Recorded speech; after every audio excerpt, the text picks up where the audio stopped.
Në ditën e dëshmorëve të atë dheut më 5 maj, presidenti Bajram Begaj dhe kryeministri Edi Rama zhvilluan homazhe në varrezat e dëshmorëve. Ata vendosën kurora me lule pranë monumentit nën Shqipëri, duke nderuar sakrificën e të rënëve për liri. Kjo ditë përkujton 5 majin e vitit 1942, kur u vra nga fashistët Kemal Stafa, një nga figurat simbol të rezistencës antifashiste në Shqipëri. Tradita e nderimit të dëshmorëve daton që para krijimit të shtetit shqiptar, kur kujtimi i tyre përcjellej përmes këngëve epike dhe rrëfimeve brez pas brezi. Megjithatë, vetëm pas luftës antifashiste nacional çlirimtare u vendosën bazat ligjore për trajtimin e tyre. Në vitin 1945 u miratua ligji i parë për shpërblimin e familjeve të dëshmorëve, ndërsa në vitet 60 u konsolidua mëtej statusi dëshmori i dheut dhe u ndërtuan varrezat përkujtimore në të gjithë vendin, përfshirë kompleksin në Tiranë.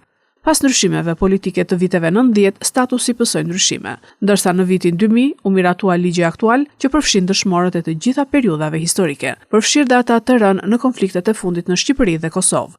Ceremonia e sotme shërbeu si një moment reflektimi dhe respekti për sakrificën e atyre që dhanë jetën për lirinë dhe pavarësinë e vendit.